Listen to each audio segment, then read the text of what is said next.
Let me say good morning, everyone. Thank you for everyone in attendance for coming this morning bright and early to the first Town History series of the year. For those of you who might be new or might be coming to your very first Town History series, it's an annual lecture talk that the library puts on. Each of our 5 member communities gives a talk on a given historical topic. It was started by Peter Goodwin, a former manager of the History Room, and managed by Robin Haynes, another manager, for many years. And if they're in the audience, I would like to thank them. Probably they are. I can't quite tell if they're not, but we owe them both an incredible debt of gratitude for the work that they put into getting the Town History series started and keeping it going for so long.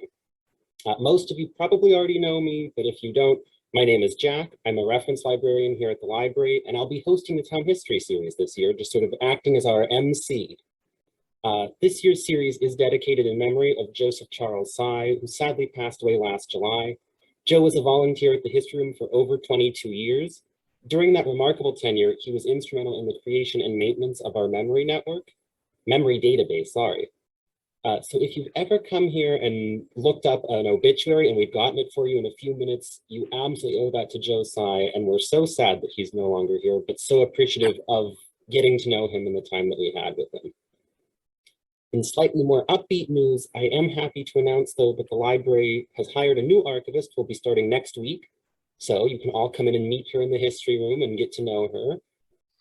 Also this morning, Leslie, our library director, has graciously agreed to help me by running tech support. So if any of you run into any problems with technology, just throw a question in the chat and Leslie will be able to help you troubleshoot it, hopefully.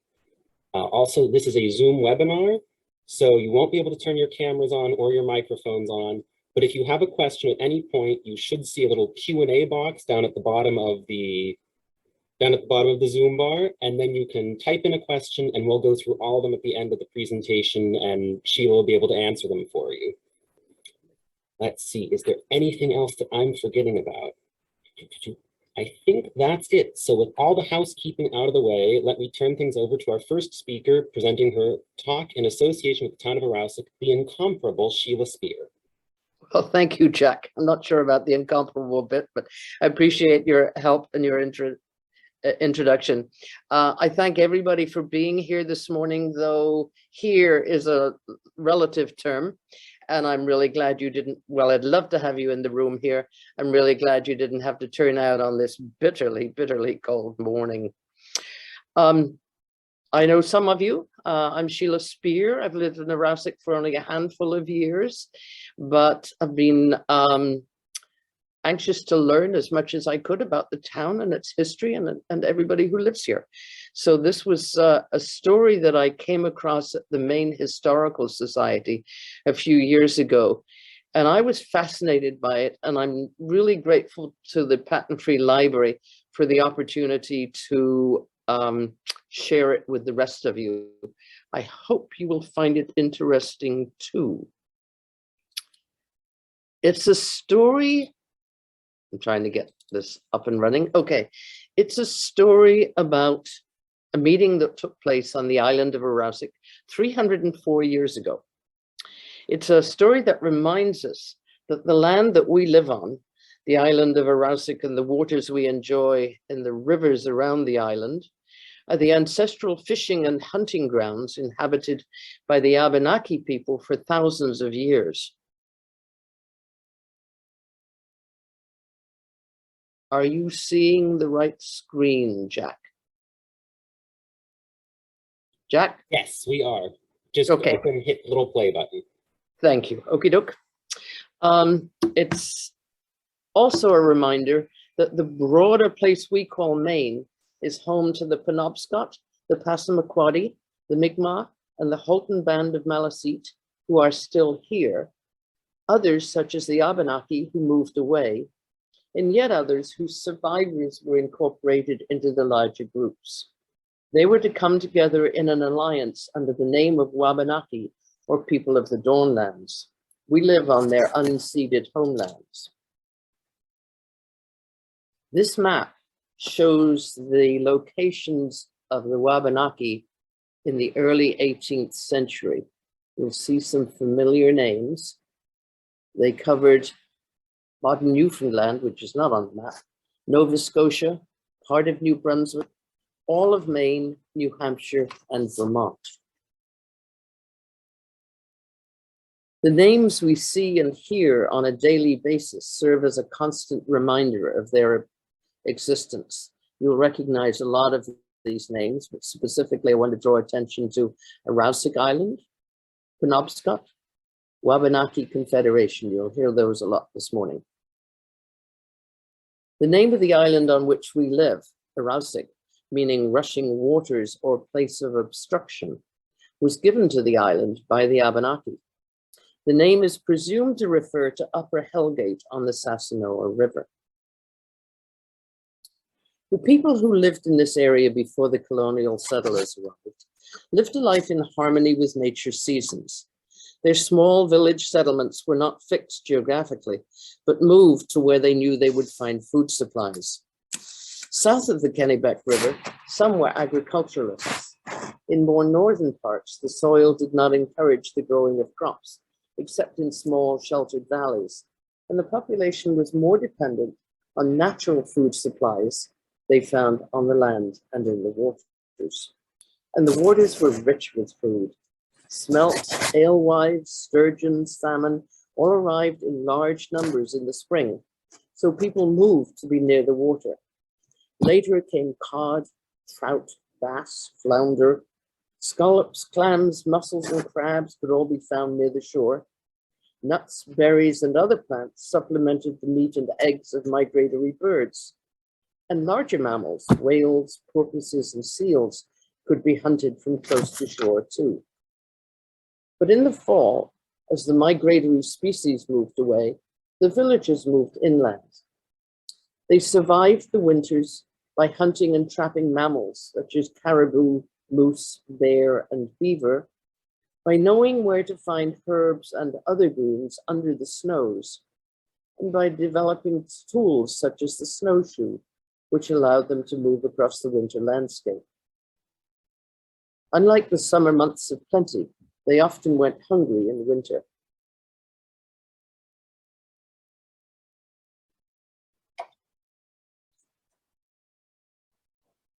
What's that? Oh, I didn't hit the play button. Oh, sorry. Here we go. Nope, thank you both, I appreciate it. This drum is named for the January moon, and the name at the top means the moon that provides little food grudgingly. And you can see how grudgingly by that symbol, by that skeleton on the left-hand side there. But it was also a time for gathering in, of reuniting families and kinship networks after the summer dispersal, and a time of storytelling to pass the time through the long, dark months. This is a lovely collection of Penobscot tales, Still They Remember Me. This all began to change in the 17th century, when Europeans began arriving in large numbers. There had been summer visitors fishing and trapping along the coasts, and French missionaries in the north around the St. Lawrence estuary for many years. Indigenous relations with the French were relatively friendly, and many indigenous people converted to Catholicism. This map shows the area of French settlement about 1620 and the location of the Abenaki.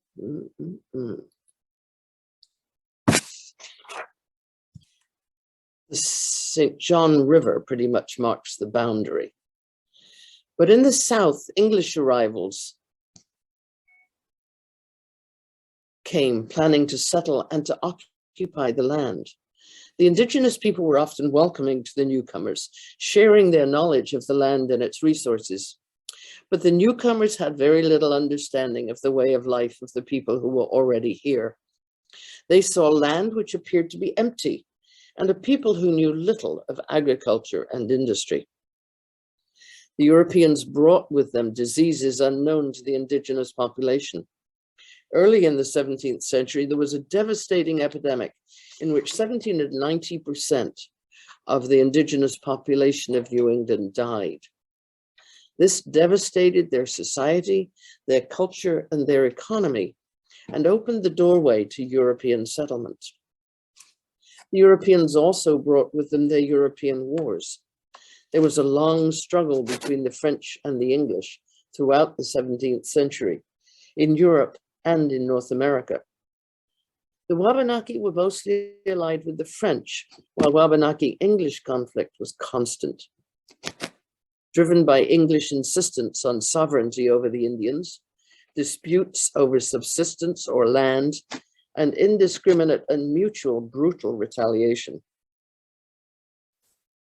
But this remained Wabanaki territory. Several treaties established that the English were permitted to settle on southern Wabanaki lands to build trading posts, exchanging mostly pelts for European goods. But they were required to abide by Wabanaki rules and be approved by Wabanaki councils. In a treaty of 1678, the English agreed to pay tribute to the Wabanaki, but the failure of the settlers to pay led to yet more violence. 2 years later, the main indigenous coastal groups formed a powerful alliance, the Wabanaki Confederacy. This was the symbol of the Confederacy, and it was embroidered on the ceremonial clothing of the sachems. More peace treaties were signed, but the English continued to expand their settlements, and the wars continued. A third Anglo-Wabanaki War ended in 1713 with the signing of a treaty at Piscataqua, now Portsmouth, settling a number of land claims. In return, the Penobscots and the Kennebec permitted the English settlers to return to their former lands on the condition that no new land grants were issued. But the English had no intention of respecting Wabanaki lands, as this map shows. In this new and exact map of the dominions of King Britain on ye continent of North America, it says, dated 1715, there is no sign whatsoever of an indigenous population.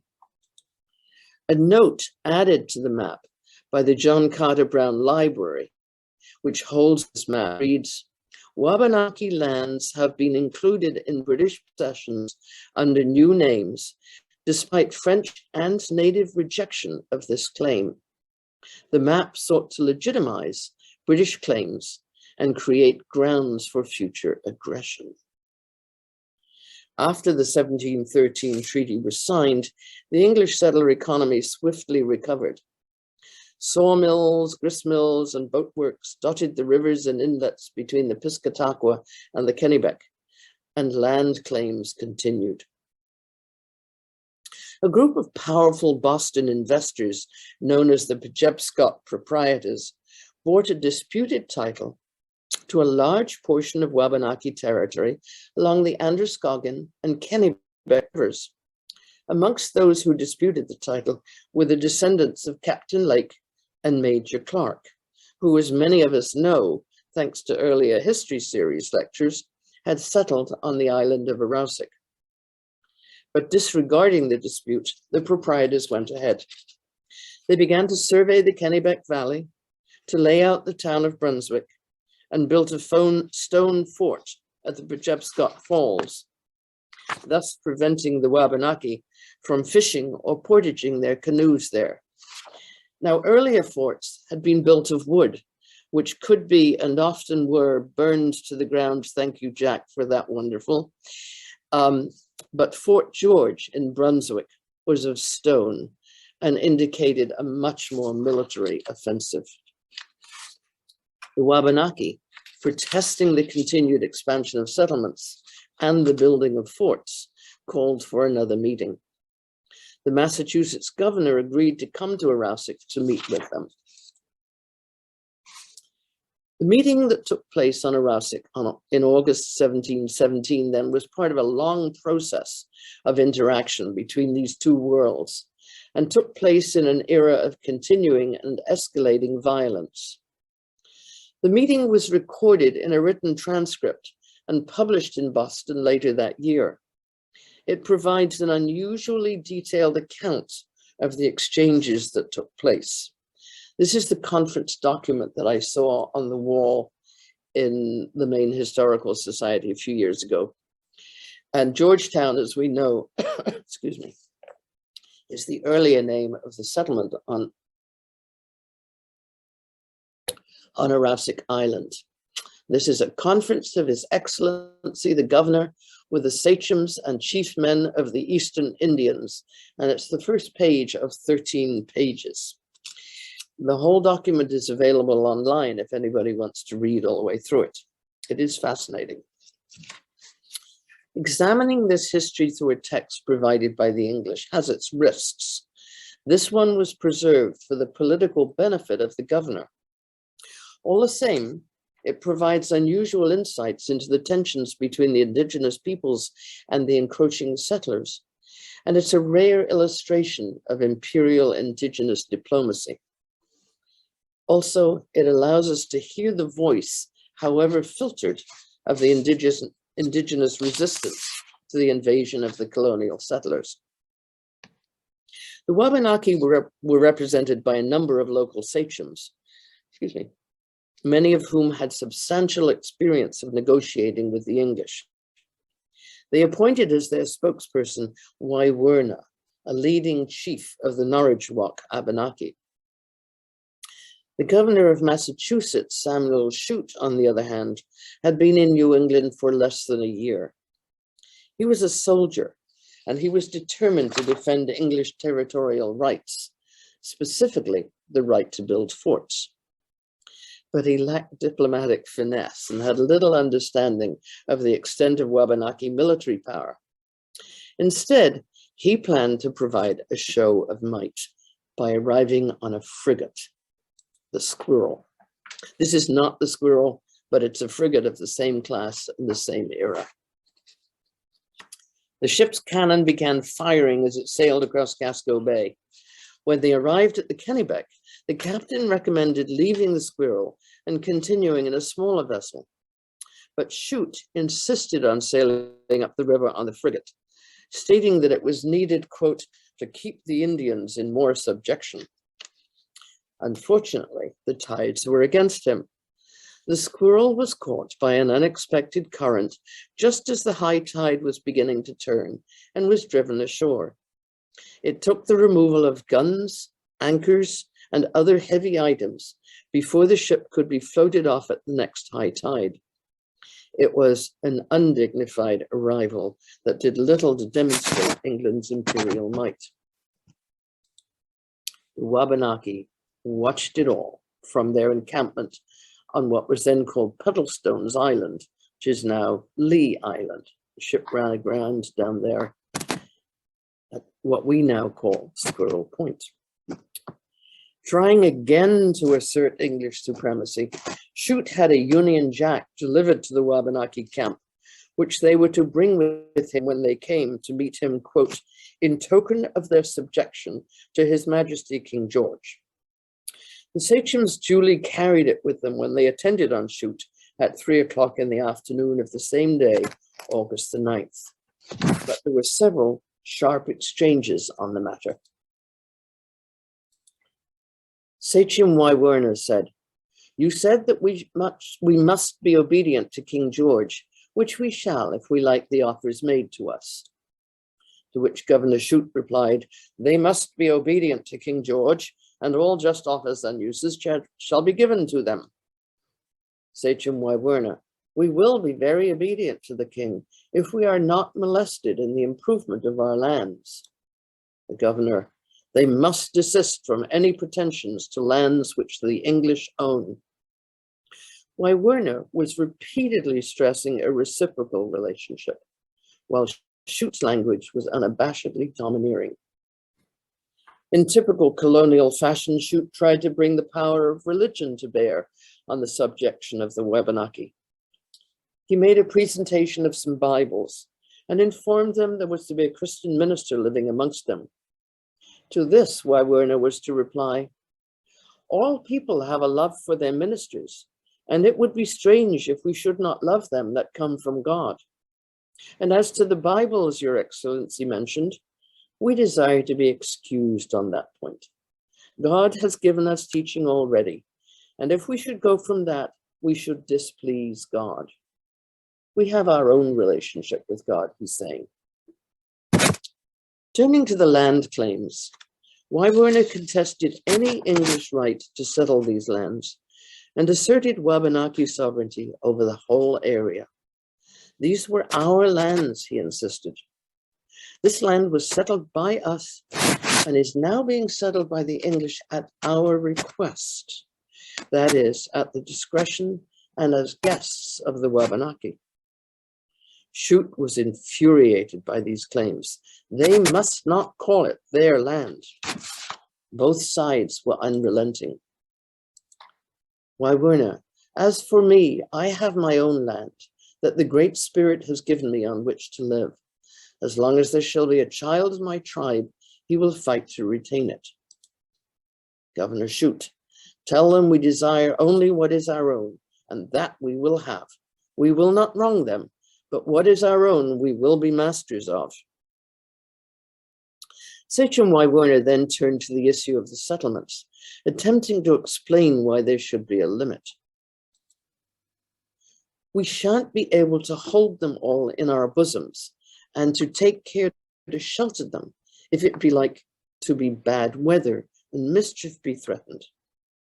If too many people settled here, he was saying, the Wabanaki could not protect them from poor harvests and severe winters. Again, he was reinforcing that the English were guests and that the Wabanaki had responsibilities towards them as their hosts. This was totally lost on Shute. He insisted that the settlements would benefit the Wabanaki by providing trade goods on which they were becoming increasingly dependent. And at the same time, he responded angrily, tell them that they must be sensible and satisfied that the English own this land and have deeds that show and set forth their purchase from their ancestors, and we will not be molested in our improvement of them. Here we can see another example of the deep cultural gift between the two sides. We've already seen the matter of religion. We have our own gods. And the relationship with the newcomers. As hosts, we have an obligation to the visitors we allow to live amongst us. This time, it concerns the nature of land transactions, of relationship to the land. For the Wabanaki, entering into an agreement over a portion of land was about negotiating for permission to use the land. It was all about the use of land, not ownership. For them, the goods and money exchanged were gifts given for allowing strangers to settle on their lands, not a purchase price.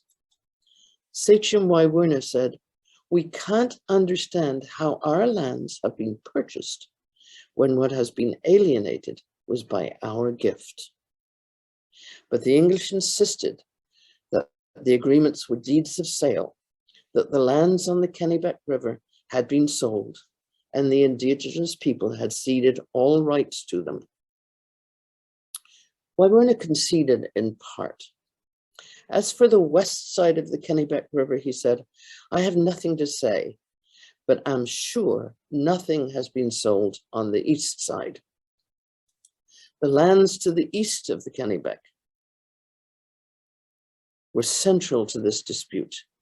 The English claimed that these lands, which they called Acadia, had come into their possession, not by sale, but because the French had surrendered them at the Treaty of Utrecht in 1715. But in the eyes of the Wabanaki, these lands had never been in the possession of the French and therefore could not have been ceded to the English.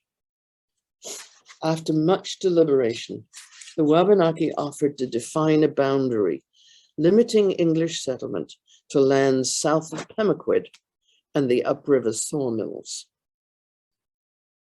Shute, who assumed English control all the way to the St. Lawrence, rejected this concession.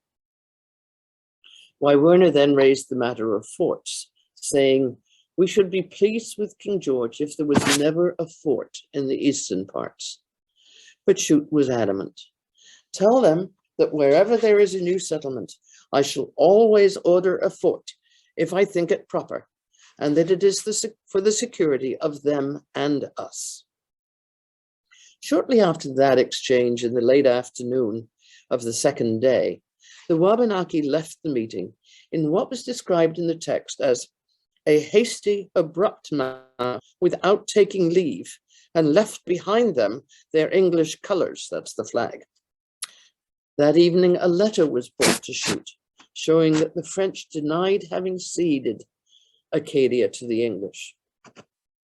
The letter was from Sebastian Rail, a Jesuit priest, who reported that he had been informed by the governor of New France that the Wabanaki lands from Casco Bay eastwards had not been conveyed to the English, that the Wabanaki retained ownership and would receive French support if they should need it. The governor read the letter and rejected it as, quote, not worthy of his regard. At this point, the meeting appeared to be at an end. The Wabanaki had left abruptly, the governor had rejected the letter from the French, and there was no agreement in sight. But the meeting was not over. The next morning, August 11th, the Squirrel was seen to be preparing to depart, and the governor was aboard by 5 a.m. But then a canoe approached the frigate, and 2 Wabanaki sachems came aboard. They acknowledged the abruptness of their departure the previous evening and asked to speak to the governor. After insisting that they give up their unreasonable pretensions to the English lands, he agreed to meet with them later in the day. When they returned that evening, Wywerna was not with them because, it is written in the text, he had behaved himself so improperly yesterday. In his place, they had appointed Karabenowit, a Penobscot, to speak for them and to reach agreement. This time, the meeting was carried out with full Wabanaki diplomatic protocol, including the presentation of wampum belts as each item of agreement was reached. The next day, the written agreement was read and signed, accompanied by ceremonial handshake.